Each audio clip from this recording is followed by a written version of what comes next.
Hello viewers, I'm your host Uzma Jafri with another episode of South Asia Focus.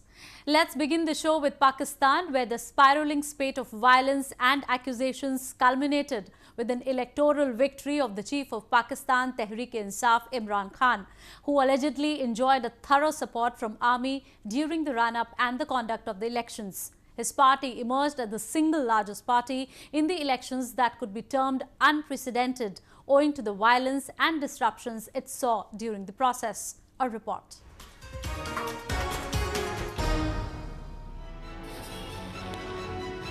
Jubilant Imran supporters took to the streets of capital Islamabad and other parts of the country as his party cruised towards victory at midnight of polling-cum-counting day.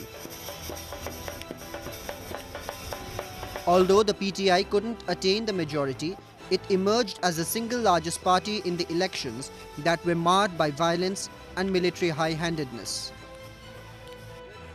65-year-old Imran Khan, who is widely being termed as the hero for breaking the two-party duopoly that has dominated the Pakistani political discourse, has promised to bring a new Pakistan in the coming time.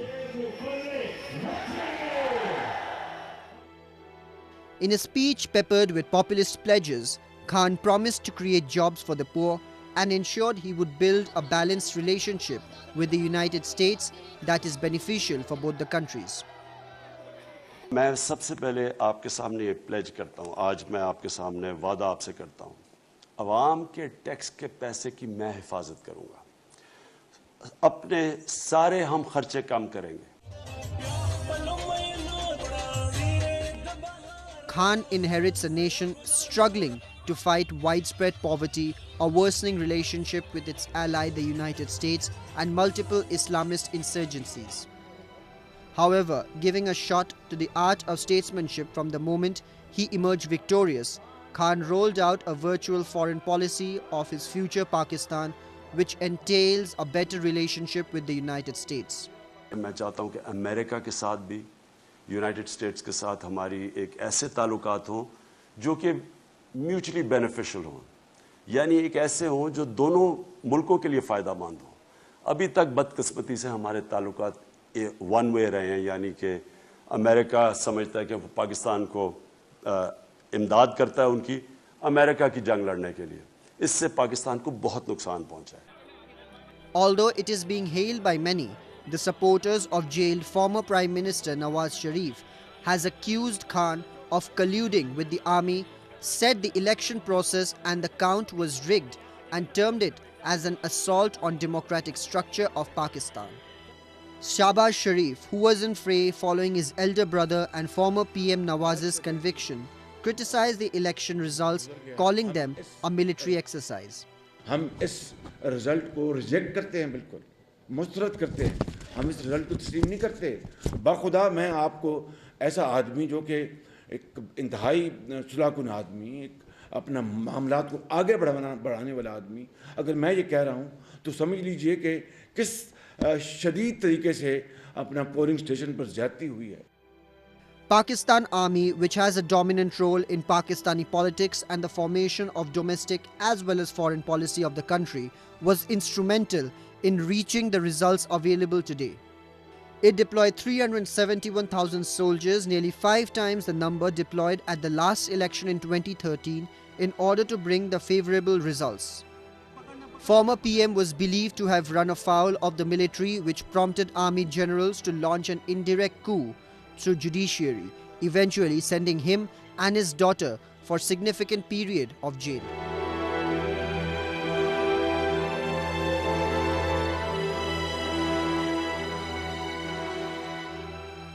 Earlier, Justice Shaukat Aziz Siddiqui of the Islamabad High Court had accused the army chief and Pakistan's intelligence agency ISI of interference in the legal process. To speak more on the issue, we have Mr. Rahul Jalali, a political and defense expert, with us. Mr. Jalali, how do you analyze the general elections of Pakistan, and do you think the elections were truly democratic in nature, especially after the attacks launched by the opposition? Well, I mean, the elections in Pakistan, I won't call it elections, I'll call it selection. It's selection of the Prime Minister and the candidate by the army. That's what's happened. and it was a sham of an election. You could see the manner in which results were declared or not declared, and the kind of things which the opposition raised. Obviously, and also the involvement of terrorist groups who contested the elections. So obviously, what do you talk about? It was just to give legitimacy to the army through a mouthpiece which happened to be the former cricketer Imran Khan. Do you think Pakistan is going to make any significant change in its foreign policy vis-a-vis India, which has been largely based on spreading terror in India? Well, I think the elections and the manner in which it was fought is enough indication that anyone who wants to change the anti-Indian policy of the Pakistan establishment cannot survive. You look what happened to Nawaz Sharif, who was perceived as being someone who's friendly to India. He was put behind bars in a judgment which leaves many in doubt. And also what Imran Khan represents is a major anti-Indian voice, or that's what he's been speaking about. His speech just after the polls were over, and it seemed that he will win. What he said then was completely against India. So the policy is going to be there. Also mainstreaming, or what the army called mainstreaming of terrorists. This is a reflection of what the foreign policy, especially the policy towards India, is going to be. Thank you, Mr. Jalali. Moving on. Indian Prime Minister Narendra Modi attended the 10th BRICS summit held in South African city of Johannesburg.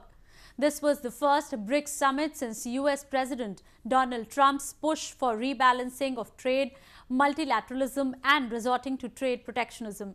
This adamant stance of the United States, which has been criticized across the globe, has provided BRICS members a fresh impetus to enhance trade cooperation, and their leaders have found a collective voice championing global trade. A report.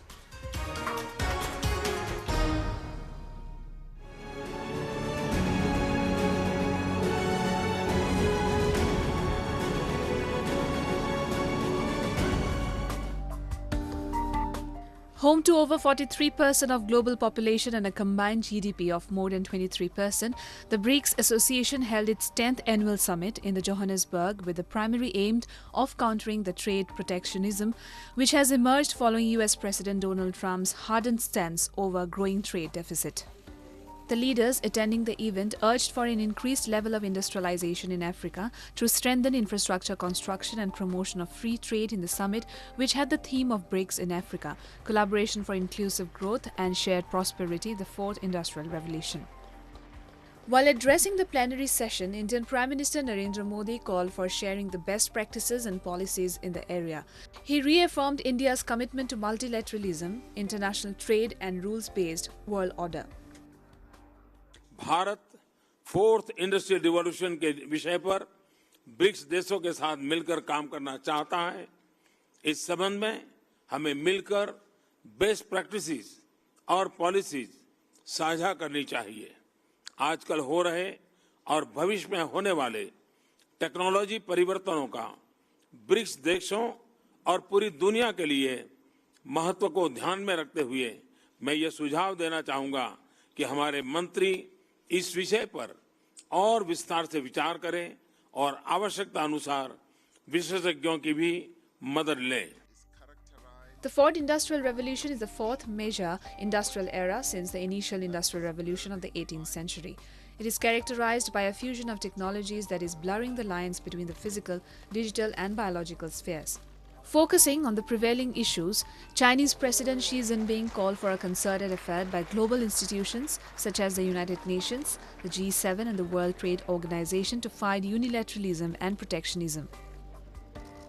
要在联合国、20国集团、世界贸易组织等框架内，坚定维护基于规则的多边贸易体制，推动贸易和投资自由化、便利化，旗帜鲜明反对保护主义。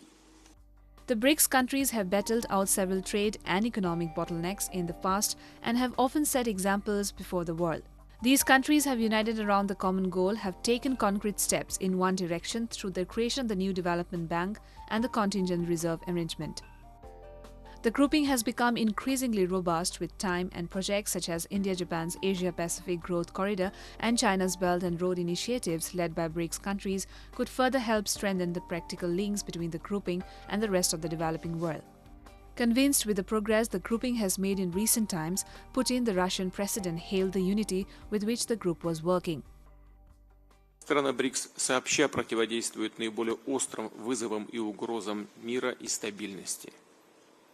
Сотрудничают в вопросах борьбы с терроризмом и экстремизмом, нелегальным наркотрафиком, трансграничной преступностью. Отмечу, что объединение занимает уникальное место в глобальной экономике. Это самый большой рынок в мире. On the sidelines of the event, Indian Prime Minister Modi held a meeting with Chinese Premier Xi Jinping, where both addressed issues of mutual interests, including trade and investment, along with cultural relations. This was the third time Modi and Xi were meeting in a span of just a few weeks. Modi also held a meeting with Russian President Vladimir Putin, which he later described as wide-ranging and productive through a tweet. He also affirmed that India-Russia friendship is deep-rooted and both countries will work together in multiple sectors.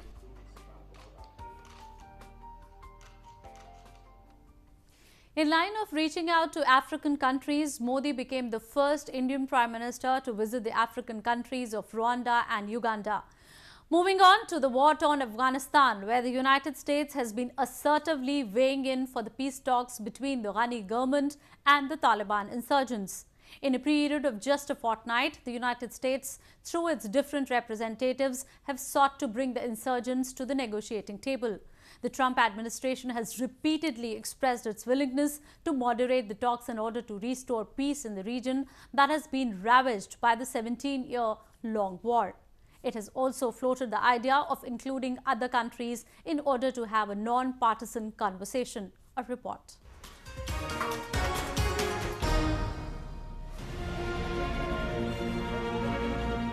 Violence has risen dramatically in Afghanistan as Taliban has resurged at an overwhelming rate since the phased withdrawal of allied troops in 2014. The rate of widespread terror attacks has only escalated in recent times, with hundreds of civilians getting killed this year alone. Statistics and reports from different sources indicate around 60% of the Afghan territory is under direct control or Taliban influence, and these insurgents have been successfully recapturing the large swaths of territories. However, the United States, which has intensified its military operations in the rebel-held territories, is assured of its victory in the region through its multidimensional strategy at work.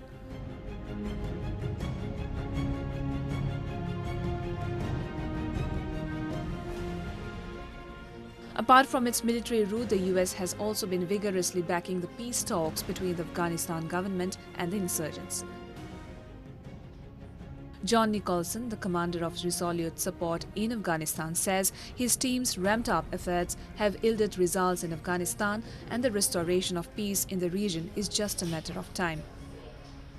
The advancement towards the reconciliation goal of President Trump's strategy has seen progress in the last year that we haven't seen in the previous 17 years, and that is significant. I think that's for the reason that we have now gone to a conditions-based strategy and we're no longer on a timeline for withdrawal. Working in the line of its Afghanistan policy, the United States had earlier increased the number of its troops in the country and gave greater authority to its commanders to use airstrikes against the Taliban. Nicholson, however, acknowledged the fact that there were numerous bottlenecks before both the US administration and the Kabul government, and they both were required to work in coherence to accomplish peace.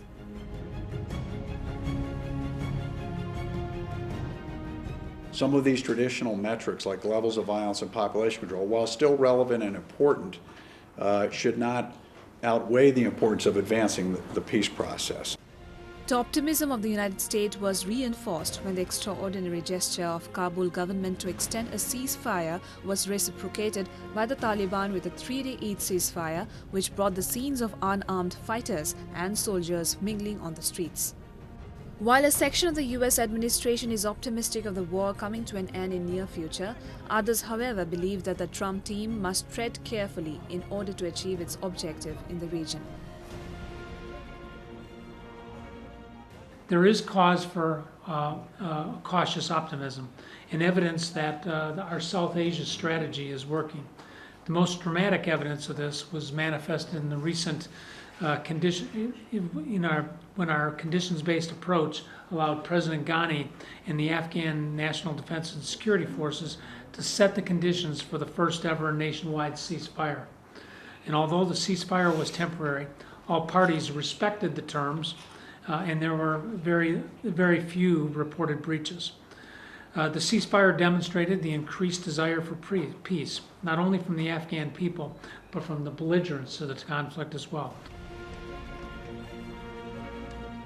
In spite of the US administration's hopes and assertions, the present situation is increasingly volatile in the country, with seemingly endless attacks undermining the government of the President Ashraf Ghani. An intensified violent campaign by the Taliban insurgents to drive out international forces and reimpose their version of strict Islamic law poses an immediate and bigger challenge in the front of the government. Now it remains to be seen what plan of action do the duo of Kabul and Washington execute in order to bring normalcy back in the region.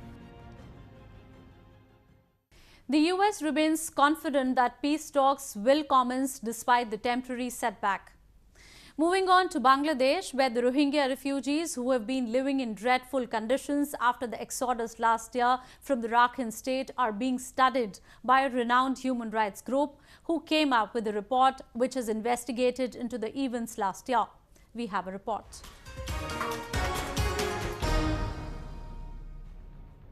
Swollen hands and feet, scar marks and bullet injuries are just some of the wounds that the Rohingya refugees living in a camp in Bangladesh are referring. Recently, a report compiled by the Physicians for Human Rights, which consists of large-scale efforts by medical experts to corroborate the accounts of refugees, came out. The US-based PHR investigated the mass atrocities globally, went on to collect large number of data regarding the atrocities carried out on the Rohingya population in the Rakhine state on August 27th last year. The evidence we've collected from our field investigations, and the forensic evidence in particular, indicate that a large-scale and well-coordinated attack was perpetrated on the civilians, particularly the Rohingya civilians living in Chutpien on the afternoon of August 27th last year, almost a year ago, that involved the use of guns, machetes, multiple types of weapons against women, children, and men who lived in that village. These are the reports that were collected by the PHR from villages of Chutpin, where the Myanmar security forces allegedly burnt homes and fired upon the Rohingya community. The Myanmar forces have rejected all the allegations of atrocities and also refused to give a comment on the report filed. Hundreds of thousands of Rohingyas have crossed the border to Bangladesh in just over 10 months after they were forced to leave their homes following an army crackdown triggered by insurgent attacks on the security forces. Consistently, the survivors we talked to said that soldiers who were encamped and set up around the school came around the village in the afternoon of the 27th. They spread around. They told people to come out of their homes. They opened fire on them with guns. They and civilians, then non-Rohingya civilians, proceeded to kill survivors, slit their throats, perpetrate quite coordinated and planned out, it appears, acts of sexual violence also. And so those accounts and the physical and forensic evidence we've collected must be investigated as crimes against humanity. On the other hand, the woes of the Rohingya refugees does not seem to end, as heavy monsoon and risk of landslides have forced them to relocate.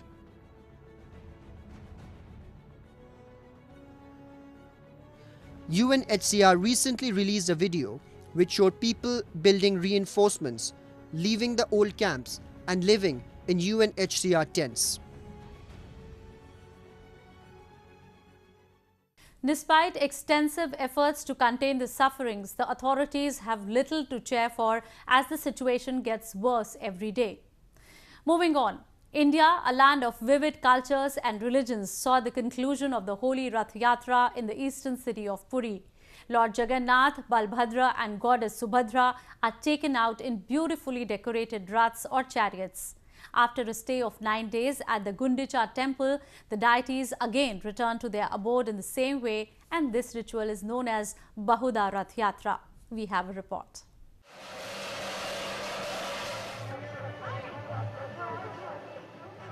Such was the grandeur on the occasion of Bahuda Rath Yatra when thousands of devotees were seen pulling the beautifully decorated chariots on the grand road at Puri. These three richly decorated chariots resembling temple structures carry the main deities, namely Lord Jagannath, accompanied by the Sudarshana Chakra, his elder brother Balbhadra and sister Subhadra in them. During the Rath Yatra, these deities ride from the Jagannath temple to the Gundicha temple, where they stay for 9 days. Thereafter, the deities again ride to the Jagannath temple, also known as Sri Mandir, and this return journey is known as Bahuda Yatra. It follows the same protocol and schedule as is found in the Rath Yatra. আমি প্রথমবার এসেছি এখানে উল্টো রথে ভালো লাগছে বেশ দেখতে আর সবথেকে ভালো যে ওয়েদারটা খুব বাজে ছিল কাল পর্যন্ত কিন্তু আজকে প্রভু মনে হয় ঠিক করে দিয়েছেন তো অনেক লোক এখানে এসেছেন সবাই দেখছেন খুব ভালো লাগছে সব মিলিয়ে Around each of these chariots are 9 Parsva Devtas painted as wooden images representing different deities on the chariot sides.